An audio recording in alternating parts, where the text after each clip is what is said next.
All right. Hello, everybody. Looks like we're live. How's everybody doing? So today we're gonna have another video about my Vimlike model editor written in Rust. And the video today, I wanted to record this video today because I wanted to do a little recap on two new features that we implemented after the end of the last video. So if you watched the last video, we ended it up with the design of the dialog system, and we were implementing the file picker, but we never finished it fully, right? So, but I did spend a couple of hours after the stream finishing that up. So I want to do a quick recap on that. And then I want to show you a new feature, which is called the LSP hover. Basically, this allows you to pick a term that is under your cursor and run a command that's going to give you a pop-up saying what the item under your cursor is, give or take. It's very similar to what we have in Rust. So if I go here to the editor and I hover over, sorry, not hover over, but go into a term and I hit the letter capital K, so Shift K, I get this very nice and colorful information about the term under the cursor. So I implemented something similar, but not as fancy yet. But the idea is to make it support colors, because what the LSP sends us is either text or markdown, and then we could parse markdown and make it this pretty as well. But okay, so let me show you that first, and then we can talk, sorry, not that first. Let me talk about the file picker first, and then I can show you the LSP hover as well. All right, so let me run red here. Let me just run from source, and then let's get editor here.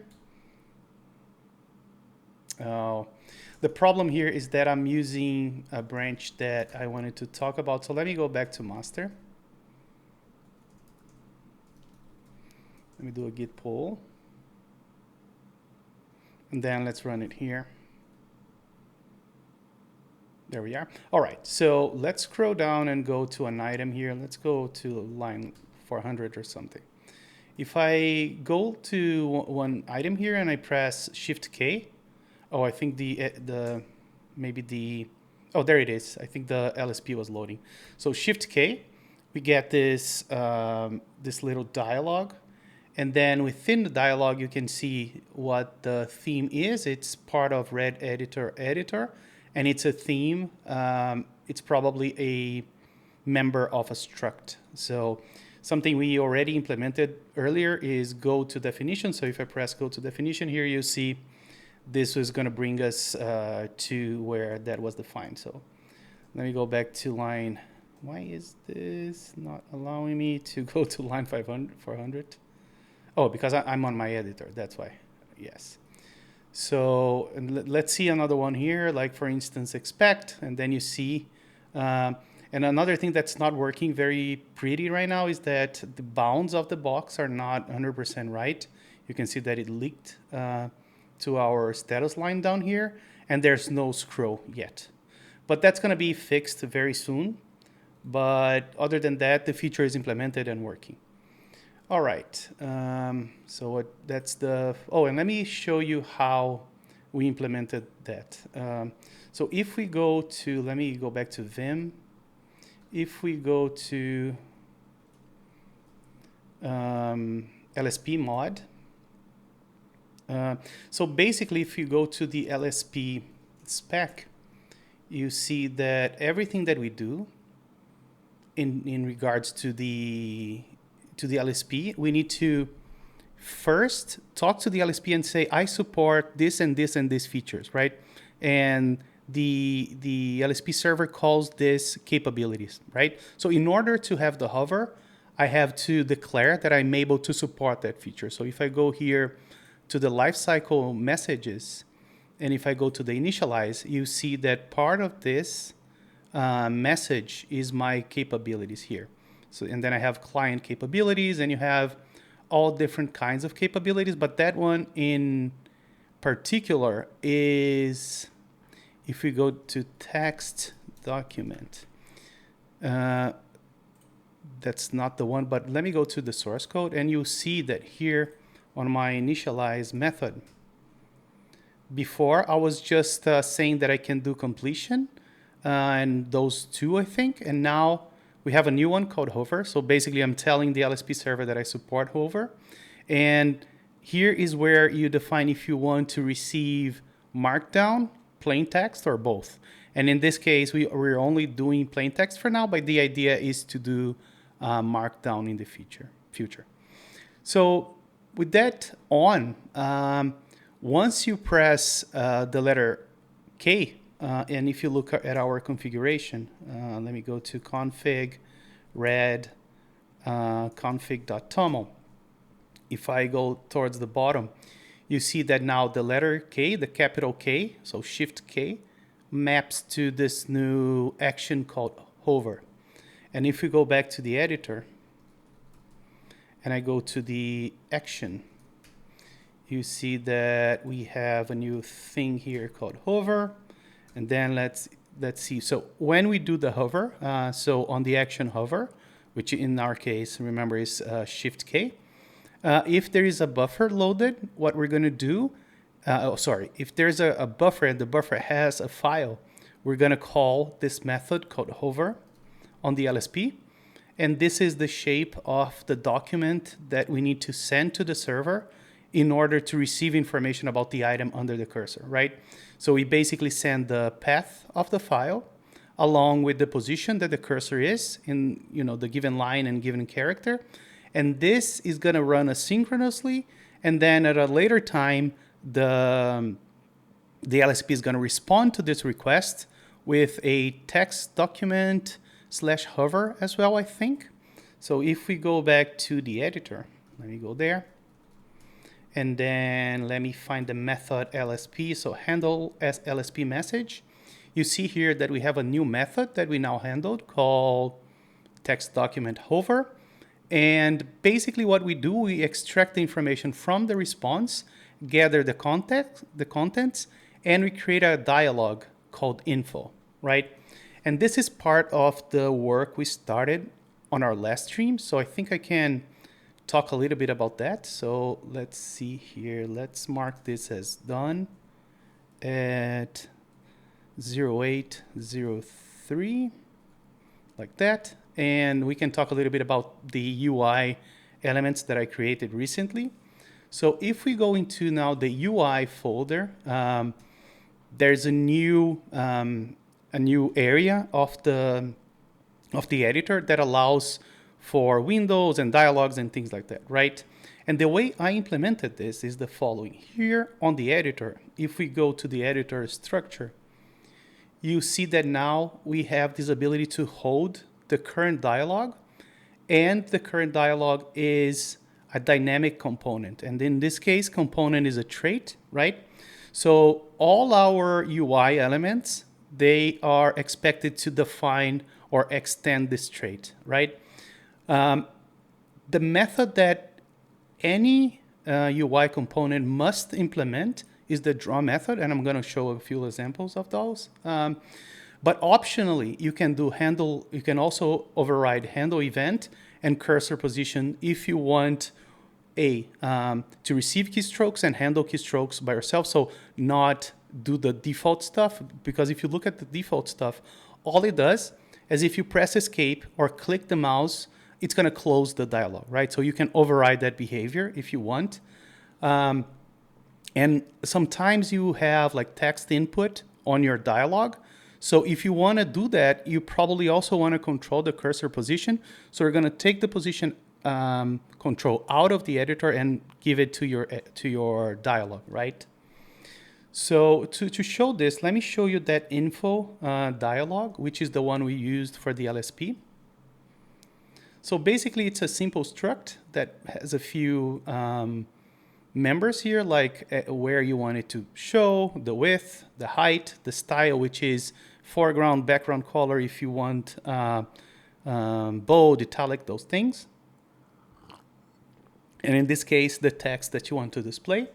And we hold an instance of a dialog. I'm going to show you why in a few. And then the method that we use to instantiate this is the new method. Basically, we're going to do some calculations here just to figure out where your cursor is within the editor, because we want to show this information below the cursor, right? And to the right of the cursor, if possible. So that's what we're calculating here. And then we create ourselves with the dialog. And the dialog is basically a primitive class that just draws the little window beneath the text. And you can provide a couple of configurations, like you can have a border style. The default border style is border style none, so you don't have a border. But if we, let me open the editor here real quick. So if I run the editor again, you see that when I highlight something, let's see this one here, right? This is a single border, so you have the simple border like that and the background. But I'm going to show you another example that has no border, for instance, right? So you get to choose that, and then you draw the window with the proper characters. But again, all we do now, for now, is just single border or no border at all, right? And that's what the dialog does. It's just, as I said, a primitive. And then here, for this component info, you can see that we're only implementing draw, because draw is the required thing that every component needs to implement, right? So what we do here, we first render the dialog that we created. So it's going to be responsible for creating the border and the background. And then we go line by line on the text, and we draw that to the screen. And the primitive here, you always write to a buffer. And this buffer is an in-memory buffer. This way, every time the editor render, it does a diff between what's presented on the screen and what you have to update. And it only update the characters that differ, right? Either the character itself is different or the style is different. Then it renders that to the screen. But that's basically what's being done here, right? We have this primitive called set char that sets a character on the screen, but you can also set text. So you don't have to do it like character by character. But then, in this case, it made sense to do character by character. All right, and that's the info dialog. That is what we saw rendering here, like this one, right? But another thing we did since the last session was the implementation of a file picker. So let me open the file picker here. And the file picker, again, is a UI component. So it's going to implement the component trait. But in this case, it's a little more complex, as you would expect, right? Basically, here we're doing some calculation on X, Y, width, and height to center it on the screen. And we want to center it at, and have 80% of the height and 80% of the width of the screen. So basically, you can imagine you have a dialog here in the center that, occupies 80% of the screen. That's what we're doing here. We're defining some styles, and in this case, we're just doing white on black for the default style. And then for selected items, for things, for the file that is selected, we're going to do the inverse, which is black on white. Then what we're doing here is basically iterating through the files that we have on the file system, on the current folder. And we're doing a very naive implementation of the git ignore. This because when I was testing this, there was a lot of entries that was from Git. So you can imagine the Git directory is huge, right? So as I was opening the file picker, that was really polluted by a lot of Git entries. So I decided to create this read git ignore. And you see that it's very, very, very, very simple. It's just going to ignore anything that starts with the entries that you have in git ignore. So if you have anything more fancy like globs and things like that, it's not going to respect that. The idea, of course, is to do that in the future, but for now, this is working good for my use for now. And then we capture the list of files. We do some manipulation in a way that it shows, like here, it doesn't show the whole path of the file, but just the relative path to the current folder, right? Or the root of your project, if you will. And then we open the same thing that we saw, that the dialog, but this time with no border, as I said before. And then we have a new UI component here called list. And list basically allows you to show a list of strings and select one of them, and it handles scrolling. I can go into it to show you. But basically you have methods like move down, and then it checks if you are in the boundary of your little viewport, and then if it escapes the viewport, it's going to scroll either down or up and whatnot, right? So this is basically what the list does. So we're using that and passing in our list of files. And then finally we return ourselves. And I'm using this very nice fuzzy finder library for Rust called Fuzzy Matcher to match what I type with the list of files. And it's working very, very well. Okay, here is the method that filters the list. So every time we type something on the file picker, we're going to call filter. And then that's going to narrow down the list of files that appear on the list. And finally, you have the implementation of the component. And here we are overriding the code that takes care of handling keyboard and mouse events. So you see, for instance, that if we hit the down arrow, we're going to move down on the list. Same thing for up, escape, backspace, enter, and finally, if you enter any other character, it's going to just add to your search term here and further filter down or narrow down the list of hits that you have on your list of files. And last but not least, the method draw that draws the dialog, draws the list, and then sets the text. This is basically a divider that I have between the list and the input. And then we render the search term as it is right now. And finally, we position the cursor to the right of the last character of the search term. That's basically all there is to the file picker. So enough talking, let me show you that. So if we're here and I hit Control P in my case, you can see that we have now a list of items that are on this project, on this folder. And I can either navigate them via, line up, line down, or I can, what most of the time you use is type something. So if I do like log, it's going to give me everything that matches log, but with a good ranking, right, on the things that closely match. So main, same thing. And then if I hit enter, it's going to open, the file that I selected. So that's basically what we did since the last video in terms of new features. So let me go here. This is done. So this actually is 0803. This is 0000. And now we're going to talk about, so 1831. We're going to talk about the plugin system that I started creating for our little editor. And let me go here to my little diagram because I wanted to show you this. And this is what I came up with in terms of flow. So on the left-hand side here, we have the editor. And when we create the editor, we're going to create what I'm calling a plugin registry, right? So basically, every plugin that we have is going to be registered here on this plugin registry. Then we have a JavaScript runtime that leverages Dino Core to run the plugins.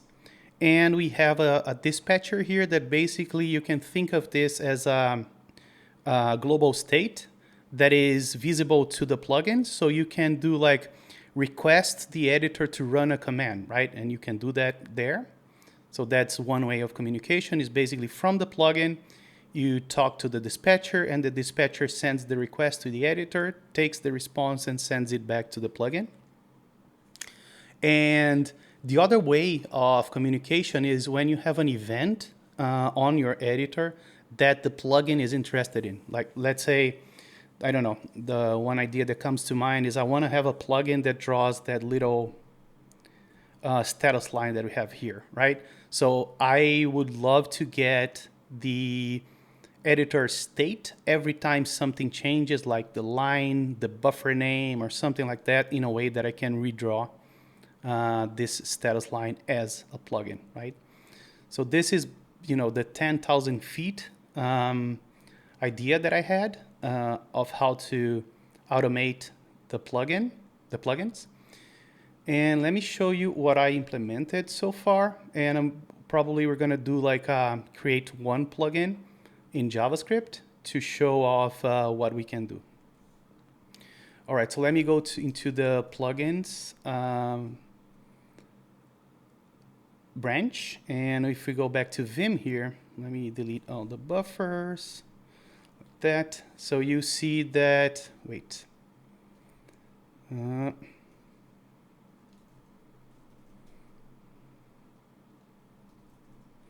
Why? Hold on.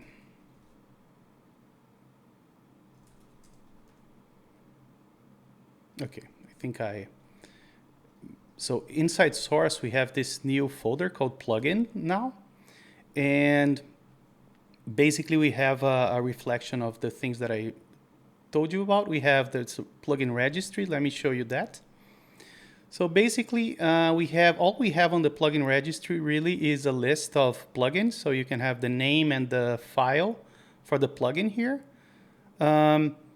You can add new plugins to the registry. You can initialize a plugin. And when you call initialize, all we're going to do, not initialize the plugin, but initialize the registry, right?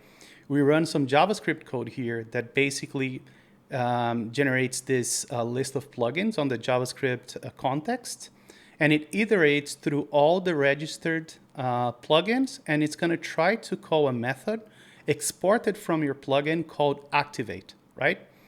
And we're going to store the result of the activate method on this collection of plugins under the name that you registered your plugin with, right? So basically, this is what the initialization does. And then we have the execution of a command. So here we can call a command from the Rust context on your JavaScript plugin, right? This is what this method does. Basically, if we go back here, it's the editor that has a command that you registered from your plugin. Let's say I have a command that, reformats my buffer, right? So when I initialize your plugin, when I activate, it asks the plugin registry to register a command. And now we're aware that if that command is triggered on the editor, we're going to go to the plugin registry and ask the plugin to execute that command, right? I'm going to show you one example of that. And likewise, the editor can call a notify method to let the plugin know that something happened on the editor that plugin should know about, right? Because also on the registration or on the activation of your plugin, you said, you know what, I want to be informed of this kind of event, right, from the editor. Okay, so let's create a plugin here. So the plugins, they should be always under the config red folder where you have your config, your themes, and whatnot.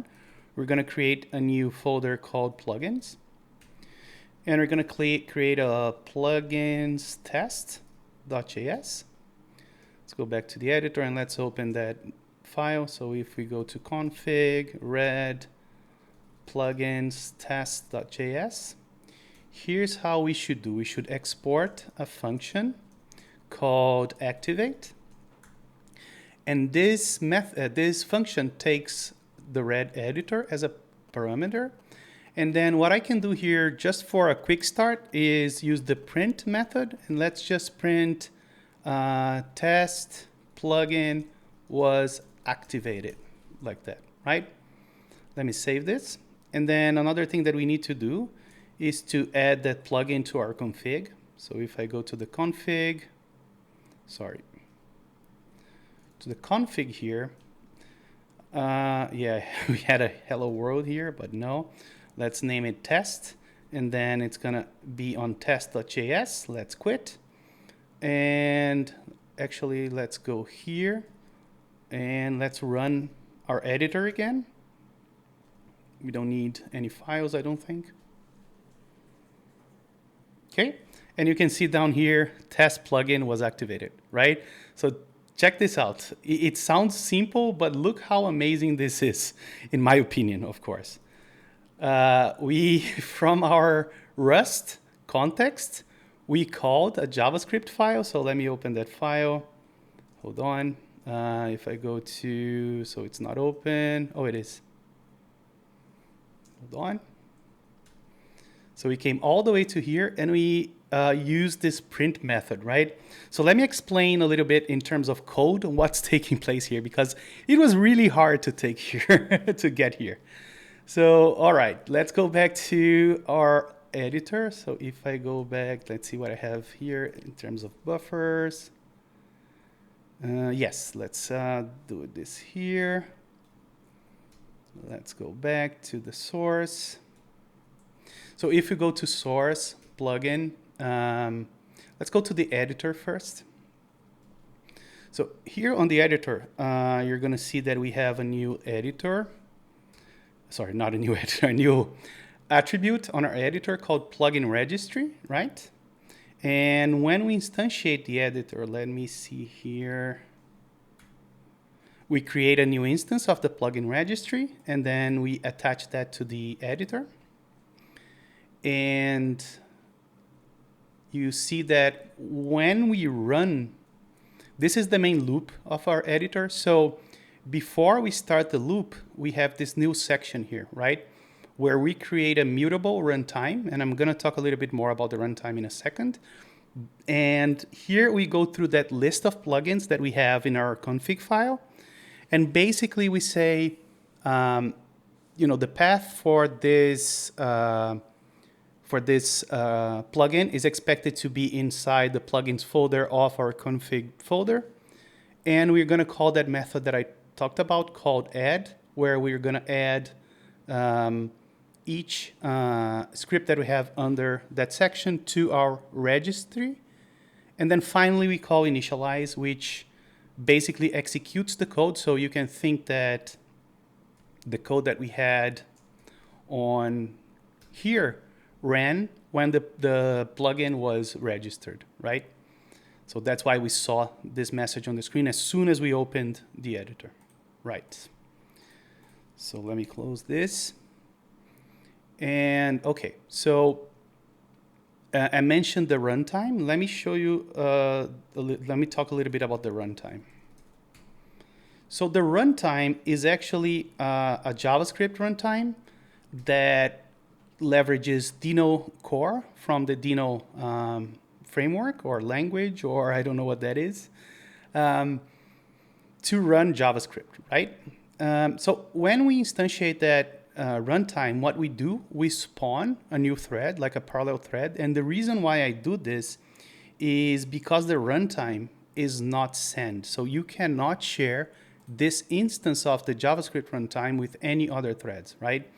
And in order to do that, what I do is I create this isolated thread, and the communication, to this separate thread and from this separate thread takes place with either a MPSC channel, which is multiple producer, single consumer. So we are the consumer of this channel, right? And you see that when we send a request, we can send something called a one-shot, which is basically a channel that only leaves as soon as for one request. So you can imagine once you have one request and one response, that channel is done. So that's how we leverage the responses, right? So basically here we instantiate the runtime. We support TypeScript. I haven't tested yet, but we do support TypeScript for the plugins. And then we have the extensions. I'm going to talk about that in a second as well. And then here is the main loop of this other thread, where we keep here waiting for something for the JavaScript runtime or our JavaScript runtime to do. One of the things we can do is load the main module or the main code that we run, or we can execute little snippets of JavaScript as well. So sometimes we use load and sometimes we use execute. You'll see that hopefully throughout my explanation. And that's basically what we do. So you can imagine that we create an isolated thread that you can send requests to and receive responses from, right? So let's go back to the editor. So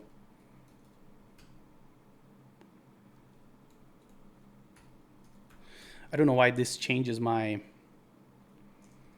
root folder here all the time.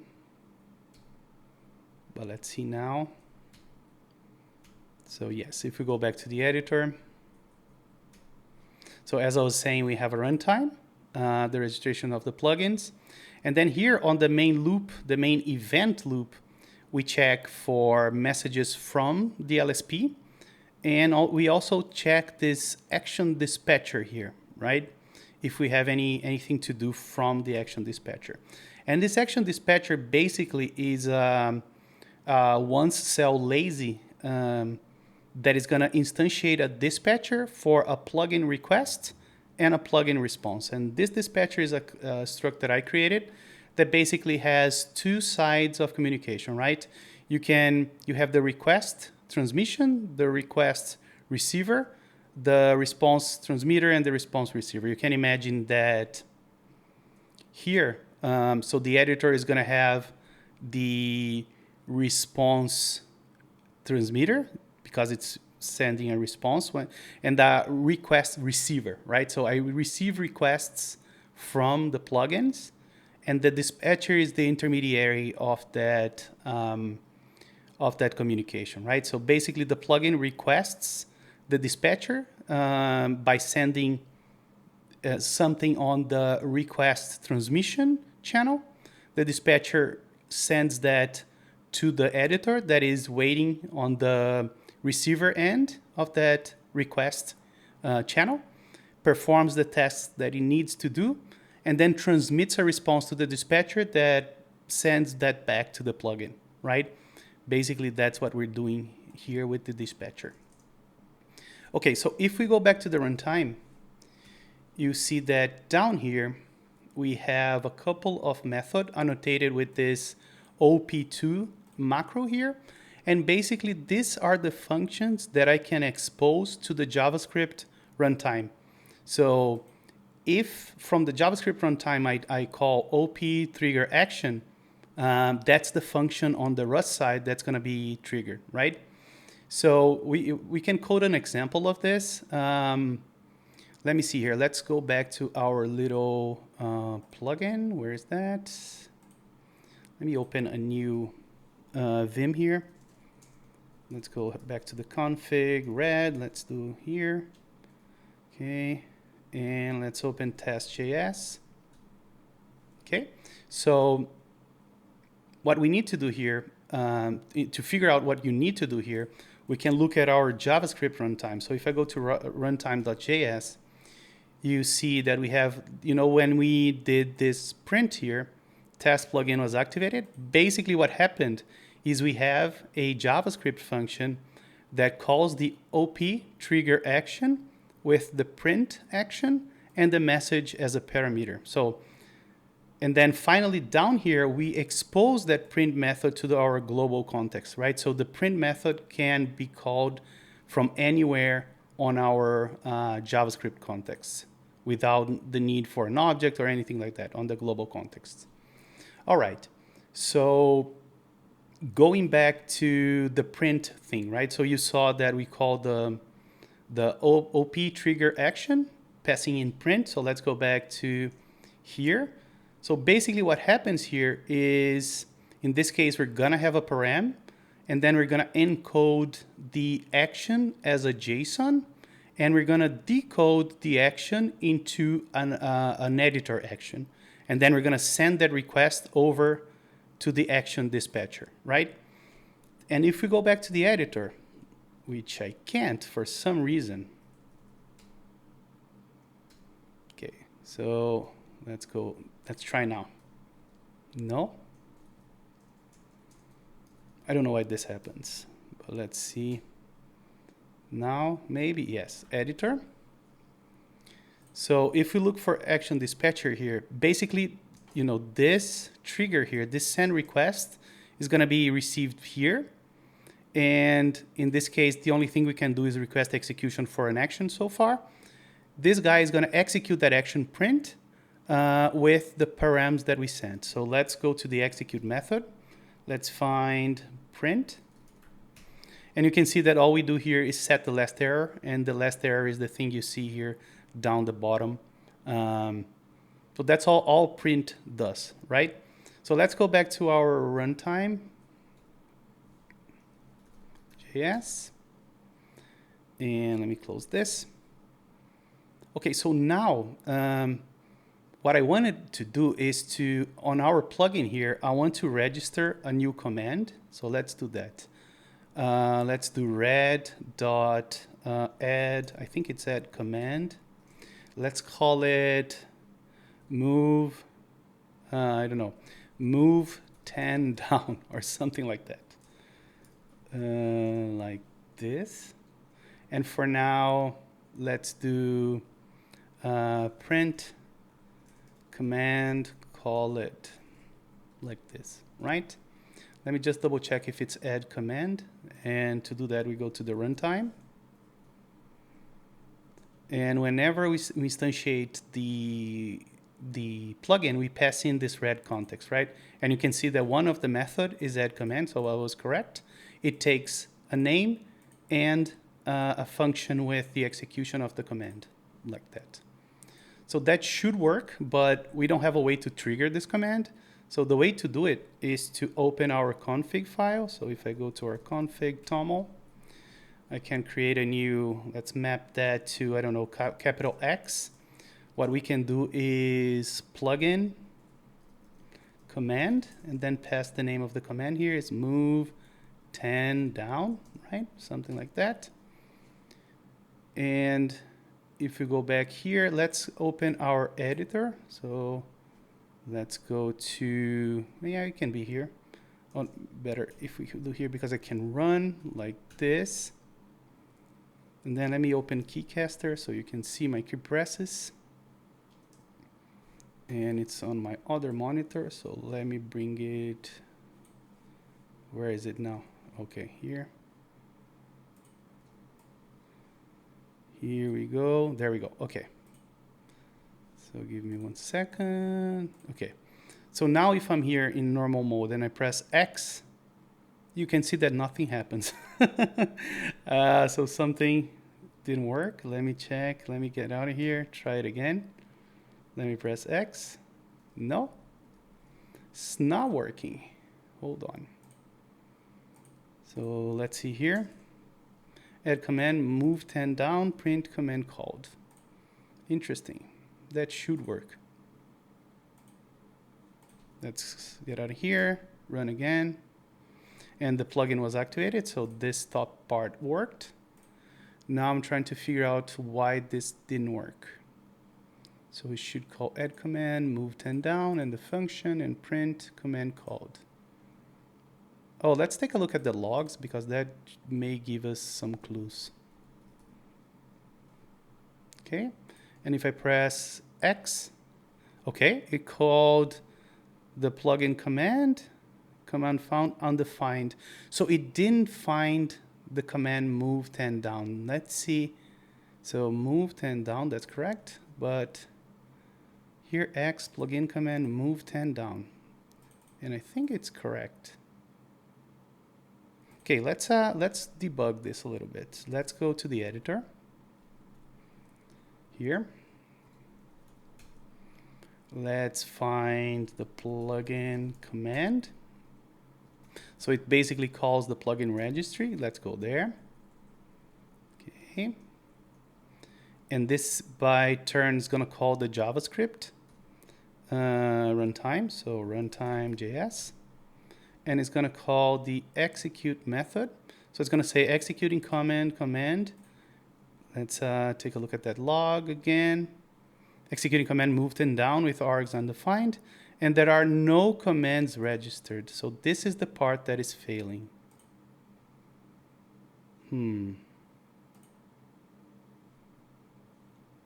Yeah, let's see.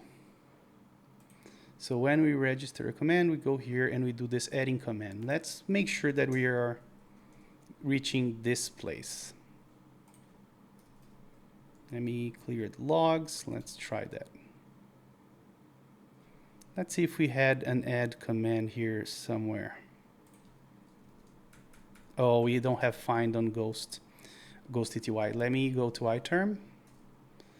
Let me stop this. Let me quit from the editor. Let me quit from here. Oh, wait. It's saying that I didn't save this file? Oh, read only. So I think we found the issue. Let's quit out of here, regardless. Let's close the terminal. Let's try here. Let's go to config red. Let's go here. And let's take a look. So we have plugins, we have X, that's correct. Let's see our test.js. Look at that, we don't have the command here. So let's do red.on command, move 10 down.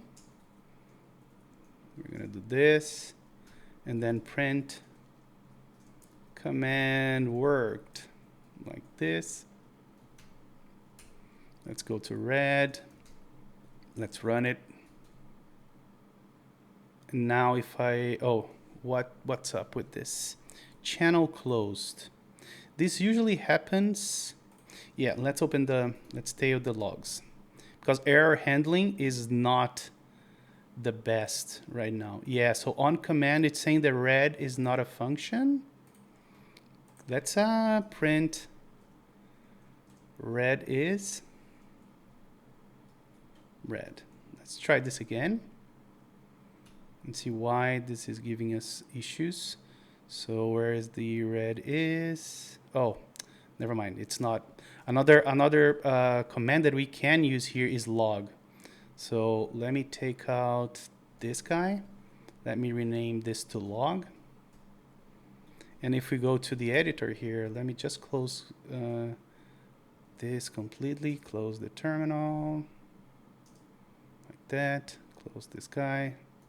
Now this one can stay. Let me quit all, like that, perfect. So let's see. Yeah, let me show this. So if we go to the runtime, you see that we have an OP log, I think, yes. So basically this calls our log macro. To log on in our log file. So this is going to help us debug here. Let's do it here. Let's run. Okay, so red is we don't log objects yet. It's probably going to get here. So if it's a value, yeah, unwrap, or we can do is this to be more useful. Format like this with M. Yep. It's missing. What is it missing? Another one of those. Cannot return. Oh, damn it.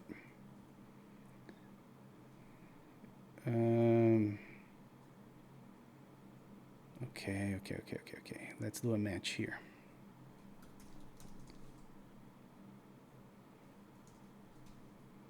So if this is indeed a string, so assert a JSON value string, we're gonna do S. Otherwise, let's do this format here.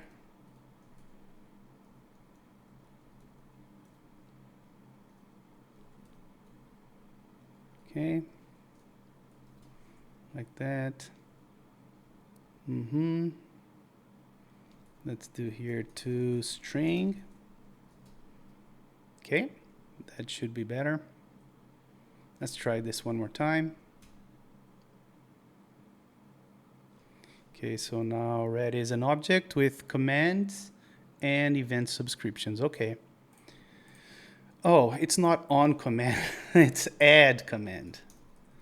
That was the issue. Okay. Hopefully now this is going to work. So if we open our editor and I hit X, yes, command worked here. Yay! Right? So instead of doing just this, let's do the following. Let me remember how to trigger an action. Let's go to our runtime, JS. Not here, but here. There we go. So to trigger execute. So that's what we want to do. We want to execute 10 times so let's put a lot of lines here. Oh, look, we found a bug. So let's go to the top of the file. And then here how do you do for? Yeah, like that. We're going to do red.execute and then just move down like that. Let's see here. Now we need to quit. Oh, okay, let's try that again. I should look into how to reload, do a hot reload to see if that's even possible. So now if I hit X, okay, nothing changed. So let's do the following. Let's print moving down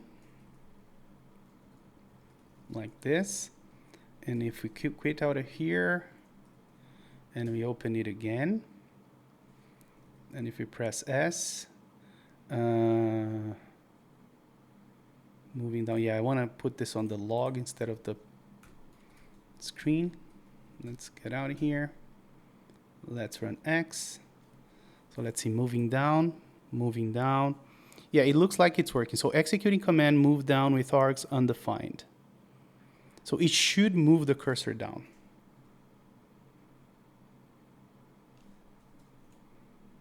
But it's not, obviously not. Yeah. Okay, let's take a look at the source code here for the move down command.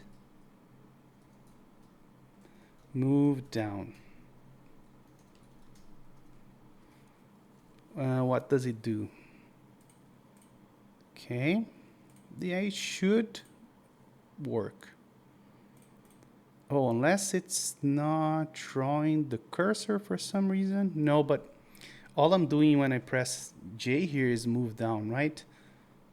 Yeah, there's something not working perfectly here. Execute. Yeah, and we saw here that we are script executed, move down with args undefined. Yeah, this should definitely work. I need to look into why it's not working. Let's see another command that we can leverage here. Let's do, I doubt that move right is going to change anything, but we can try. Let's do like 3. 1, 2, 3, 4, 5, 6. So yeah, we're gonna have to quit this. So let's open a file. This way we have content enough for this to work. So if I press Shift X, command worked. No, it didn't. Interesting. Yeah, I need to look into why this is being the case. Oh, maybe it's not redrawing for some reason or painting the cursor. Let's see. Let's go to. Yeah, that's right. Because if I bet you that this thing is moving the cursor, but not refreshing it. That makes sense because here we're executing this on a vacuum, right? Usually we execute actions on the main loop. So if we look here, when we execute actions, you see that it's inside the loop that we have here. So we first execute the actions, actually down here, right? And then we call self.redraw. And if you look at self.redraw, it's going to draw the cursor. So let's do the following, just for the sake of this. Let's call set cursor, but that's going to be the same issue. Let's create a new action here called draw cursor, just for the sake of this. Or even better, hold on, let me think about something. Yes, I think our little execute method needs to call the same thing, right? Because usually if the command affects the rendering of your editor, you need to call the same method. So let's go to the place where we consume those requests, which is going to be where we do the dispatching stuff. Yes, so if we have here we're calling redraw. But redraw, yeah, so that's not my excuse. I don't know. Let's take a look at draw cursor. Yeah, that's not the problem. It doesn't look like.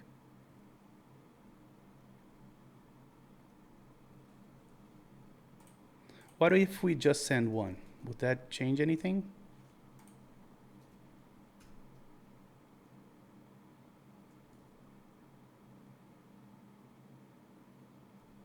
No, not really.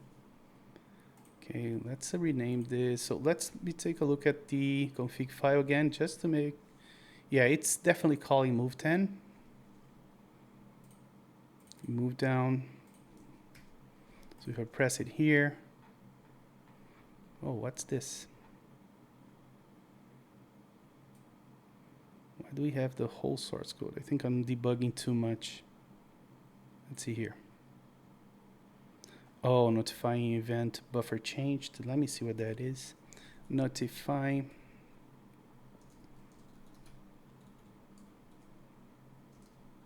Notifying. Okay, I think, yeah, first of all, I don't think we should print the arguments. And I think we should only print this if subs dot length is more than 0. Then we print.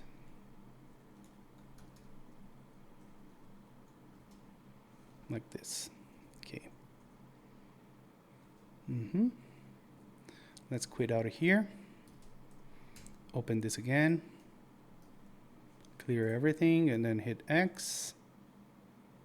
Move right with arcs undefined. Yes, so it's clearly executing it. So let's go to the move right on the editor here. So move right. Let's print something here. So log move right was called. Let's open this again. Press capital X. Where is our move down was called? Interesting. I don't see it called. Am I high? No, right? It's not being called. Okay, the plot thickens. Let's see where we have executing command.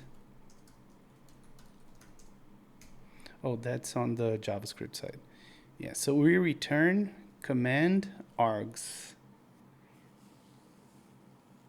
Wait, what? What is command? Am I high? Oh, this command. Okay. So yeah, recalling. Yeah, that part is indeed working. Okay, so let's go back to the editor here. Let's go to our main select. And so we're doing this. We're executing. the action, but yeah, and the action comes from here. Is this part not even working? I wonder, but the print did work. Okay, let's log here. Action, like that. Let's see what happens. So let's run this again. And if I press X, let's see. We're print command working. Oh, hold on. When we are we not calling the send request? I think we're not. Okay, that would be some good news, I think. So hold on, let's go to our runtime JS here. When we do the print, what do we do? Yeah, we're not calling this. That's the issue. Return command. Who calls execute?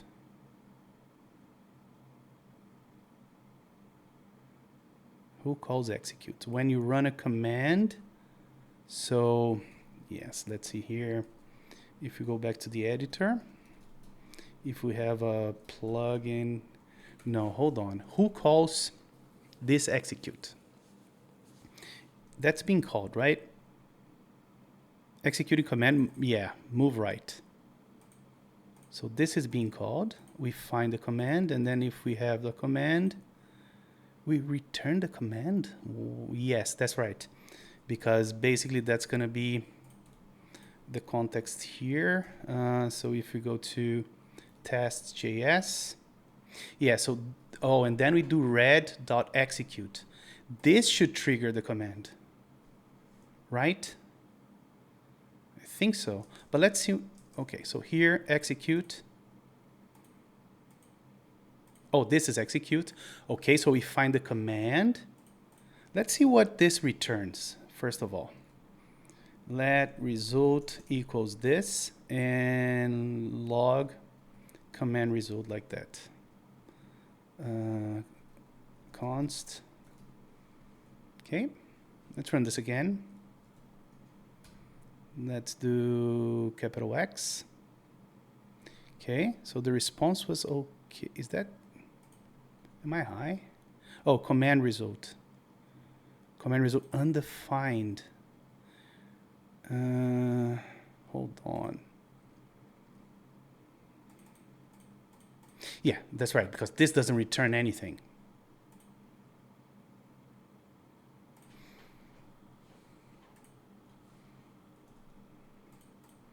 Yeah, command found. Undefined. Oh, we don't have any registered command. What?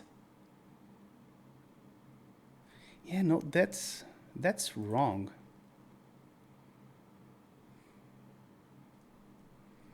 Yeah, I'm getting super confused. Hold on, let's see. Command found. Move 10 down. Yeah, command found. So we found the command to execute. But this was coming from the editor, right? Yeah, so here is not execute that we need to call.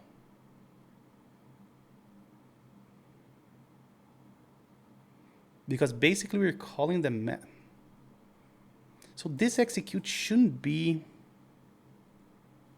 part of the red. This shouldn't be exposed to the outside world. That's the part that I'm getting super confused about. So let's think. When we run, okay, let's go back to the editor and let's see when we do the plugin. So let's go to the editor, plugin command. What do? We call execute here. That's gonna execute a given command. Okay. Oh, that's wrong. I found the issue. So if we open our runtime here, we shouldn't be calling this execute, because this execute is the execute that's going to be open to, yes. What we need to have here is an internal function called execute. So let's do here function execute, right? And if we have a result, that's fine. We're not going to do anything with it for now. Yes, perfect. And then here we do else, command not found, like this. Perfect. So now this execute function is the execute that the Rust runtime should be, or the Rust context should know about. So global this execute is execute. Okay. Now we need an execute method inside red with command and arguments, and this is the one that should trigger the execution of a command from the editor, right? So in order to do that, we need to call a method that I think is already there on the runtime. Let's see what we have here in terms of op. Yes, we need to trigger an action. That's exactly what we should do here.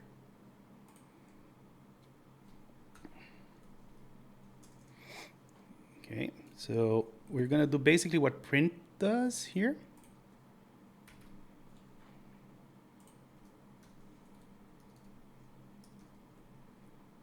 But instead of print and message, we're gonna do if args, we're gonna do ops dot that.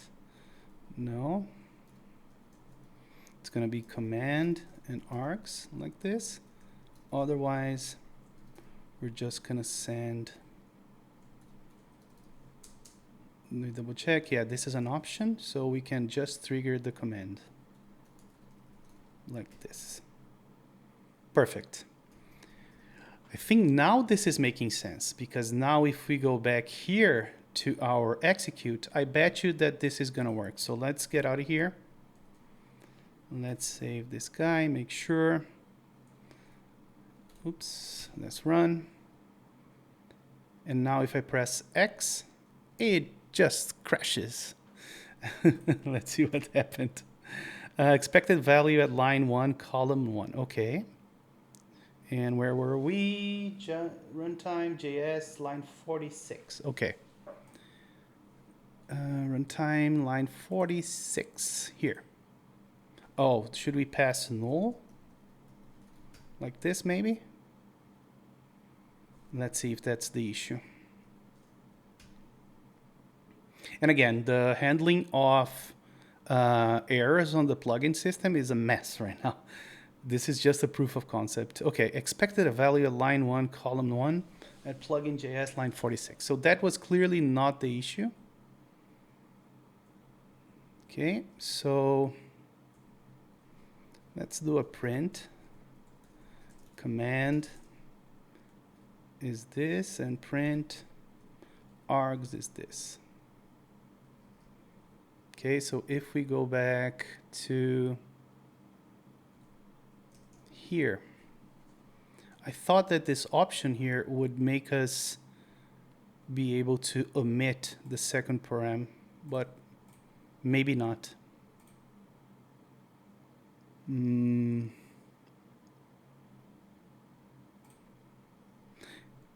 Yeah, don't know. We need to do more logging, but let's try this one more time. I'm pretty sure this is not going to work. Okay, we crash line 48. Args is undefined, and command is moved 10 down. Exactly what I expected.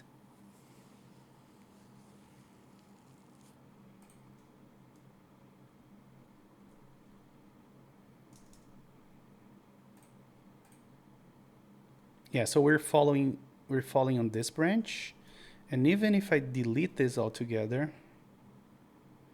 I was pretty sure that this should work. What if I pass undefined here?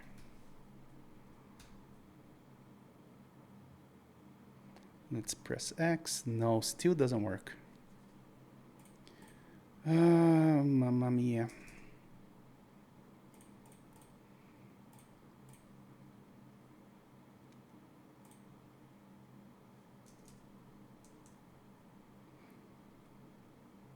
So it's clearly trying to make this as a value.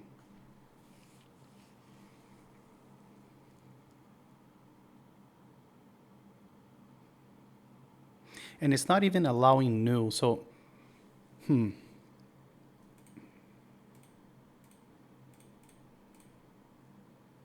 thinking.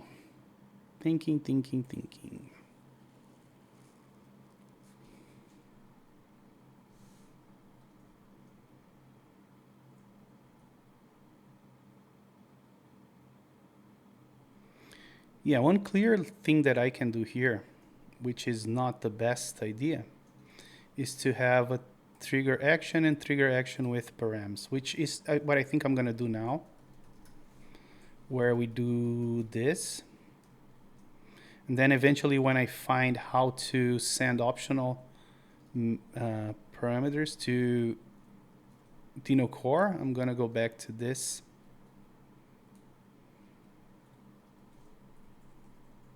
Okay, so let's save this. Wrapping variation. What's the issue here? Oh.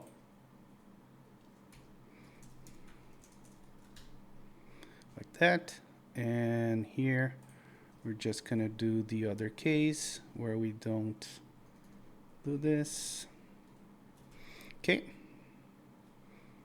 We don't use params in this case. All we need to do is to register the other action. Oh, no, never mind. So if I search for this, we're going to have to do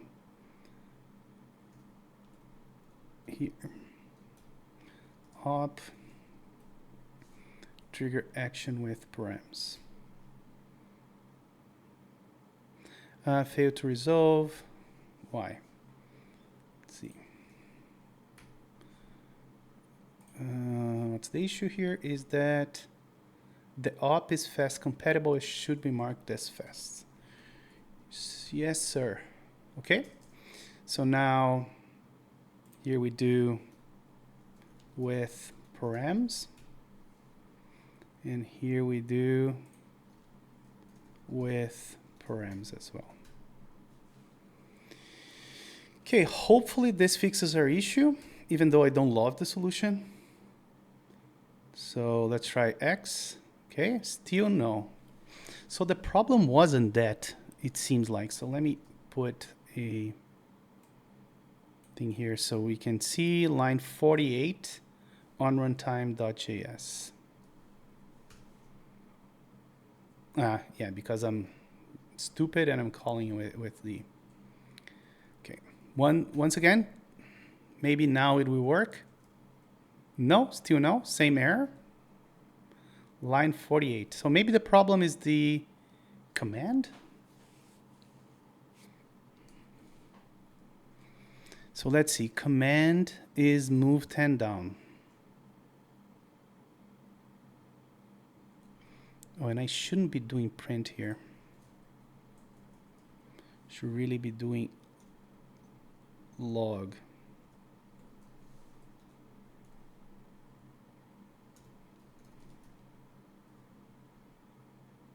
Okay.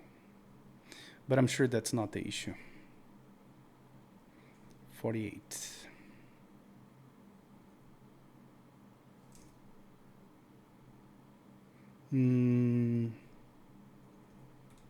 Convert to template string. I like that.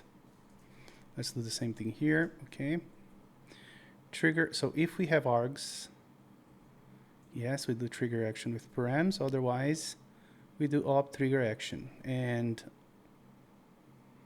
let's see. So we expect a string. Oh, and we do assert a JSON from string. So I think the problem is here. The problem wasn't, yes. So if we undo everything that we did here, I think the problem is parsing that as a string. Yes, sir. Almost sure that's the issue. Let's see. Oh, this is all good.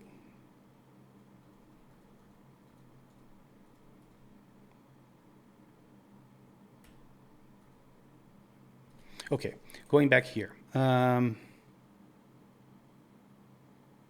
let JSON is JSON action and from value.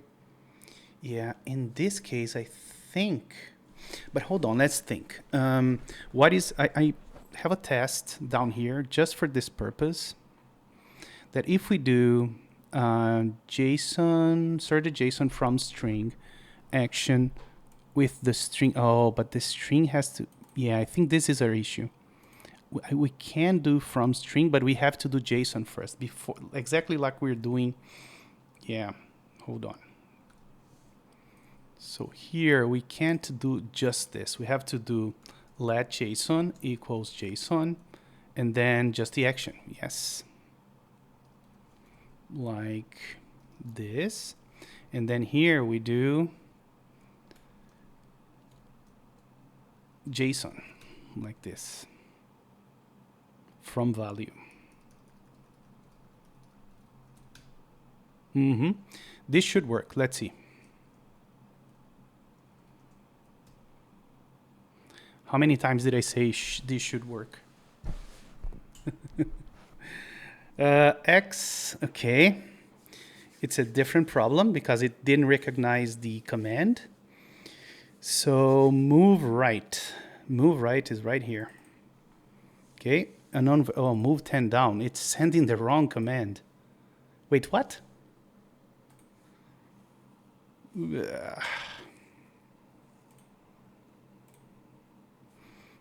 I know the problem.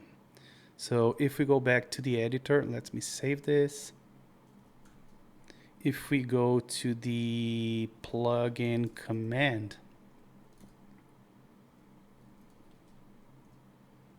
here the execute is still trying to find that we don't get it from the context anymore. We just call execute. Okay, I'm not gonna say this should work now because at this point I'm completely jinxed myself. So let's try now. So X, still no, but what's the problem now? Okay. Move 10 down. So this is runtime 56. Let's go to 56.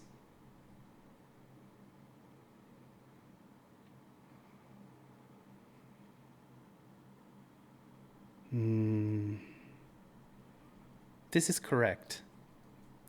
Why is it not finding? Oh, because, yeah, the registration of the commands are there. So this indeed needs to be. Okay, but let's call it a different thing at least. Hold on. Alexa, pare. There's not a single stream that I do where Alexa doesn't get triggered. Okay, so let's see how we solve this pico here. So this is going to be execute because this is our public API, and I need to figure out a better way to do this. Yeah, I think I'm going to undo this.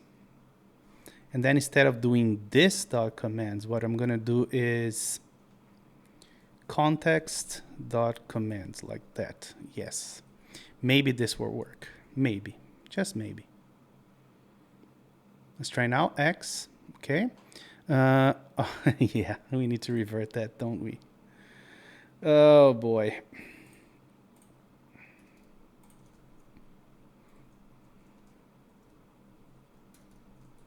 Then args like this.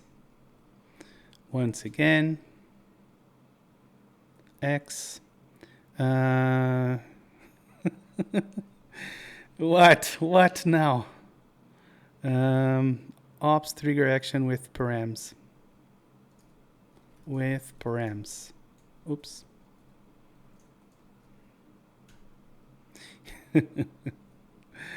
Oh my God, this is never ending.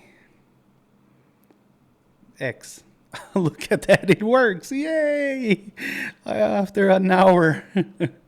So this is clearly working now. Okay, good. So now you could see that I can trigger a command from my plugin here. Let's do something a little more wild. Let's open, I don't know, the file picker. Oops. which is not very good, but you get the idea. Let's do X. There we go. We have a file picker. Default config toml. Perfect. Okay. So we proved that this worked. The last thing that I wanted to show is the ability for a plugin to subscribe to events, right? So let's say that I am, as I was saying, like a status bar plugin, and I want to show like the location of the buffer, right? I won't be able to do that exactly, but what I can do is read. I think the only event that I added support for was buffer.changed. And then what I can do is I receive the buffer here. And this is going to be the text on the buffer. And let's see, I can do something like not log, but let's print buffer has, and let's do, buffer.lines, not lines, it's actually bytes. Okay, so every time we change the buffer now, this event should be triggered. Let's see if this works, or if we're going to spend another 40 minutes, an hour to have this work. Okay, so no changes on the buffer yet. And I don't know why, but it's being triggered on, I thought this should only be triggered if the buffer has a diff. But let's see. Let me show you where that's implemented. This is on the editor. And when I do the method render diff, yeah. So this chain set, this location is wrong because every time I need to repaint the screen, basically this chain set's not gonna be empty. Okay, let me just put a fix me here, but I think for the purpose of illustration, this is good enough. Fix me. Find a better place for this. Probably inside the modifying functions on the buffer struct, like this. Okay, let's yeah, but I mean, if I start typing here, you see that the number of bytes is going to increase. And same thing if I start deleting lines, you can see that the number of bytes. And you can see that this is, man, there are some bugs here. And you can see that it renders pretty fast. I think I had, yeah, so you can see that the execution of this whole script here, wow, this long script. But what I'm trying to say is that we're going to the JavaScript context, executing it, getting a notification from the dispatcher. So there's a little bit of stuff involved, and that's taking 370 microseconds, which I think is good enough. And this is not even in release mode, right? Let's see what happens if I run this in release mode, which I didn't try.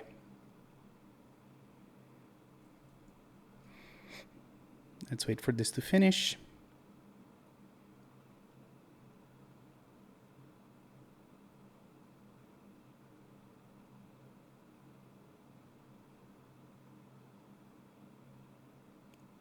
Takes a moment, right? This is because I am on a M3 Pro Max. So I have the best chip that is for the M3 Pro. And it still takes all this time to compile on release mode. But that's to be expected, right? Dino is very large.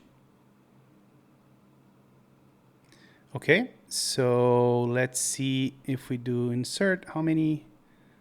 Yeah, it's, 137. So yeah, it cuts in half for some instances, you see. Most of the time, let's see what happens if we delete lines. Yeah, it's give or take almost the same thing. We should take an average later to see. And we boot looping, yay. Anyways, so this is basically what I wanted to talk about today. So if you're watching this on YouTube, I want to ask you, what do you think about this architecture first? If you get to take a look at the source code, and you know a little bit of Rust, I would love you to do a code review, especially around the area of the runtime. This is the area I was most uncomfortable with, because if you think about it, I'm starting a thread, right? A separate thread. And inside this thread, I'm creating a separate Tokyo runtime. And I don't really know what's the overhead of this approach, right? If this is something that it's fine, no problem, or if I should look into a different approach. If you have any ideas and you want to collaborate, be welcome to open a pull request in this branch called plugins. Either a pull request or even a how you say it? Man, the name I forgot the name. An issue with your ideas for this area here. I would love to hear your suggestion. And with that said, I think I'm gonna wrap up. But basically, what I'll be working mostly outside of the videos and in the next video is gonna be improving on this plugin experience. Another thing that I really wanted to ask, if you have any ideas for plugins or how I could make the coverage of the surface that I have exposed to plugins would be, good enough. If you have any ideas for plugins or things like that, be also welcome to join our Discord. Let me see if my invite link is working. Basically, what you can do is codersauce or discord.codersauce.com, and if you hit enter, so you get straight to our Discord. So if you want to talk about plugin ideas or even do a little critique of my implementation of the plugins, be welcome to join. I'm very, very open to opinions, and I know this may not be the most elegant or the best way to approach this problem. So again, I welcome you to talk to me in which way you find more accommodating to you. If you want to open, as I said, an issue, or if you want to work on some code and open a pull request, I would love to hear your thoughts on that. Okay. Well, with that said, thank you very much for all of you that's watching. So if you're watching this in Twitch, I have a YouTube channel called Coder Sauce. The link is in the description. And likewise, if you're watching this on YouTube and you would like to watch me live, the link for the Twitch is in the description. And the link for my Discord is also there. The link for the project and everything you can find on the descriptions, okay? Thank you very much for watching, and see you on the next one. Bye-bye.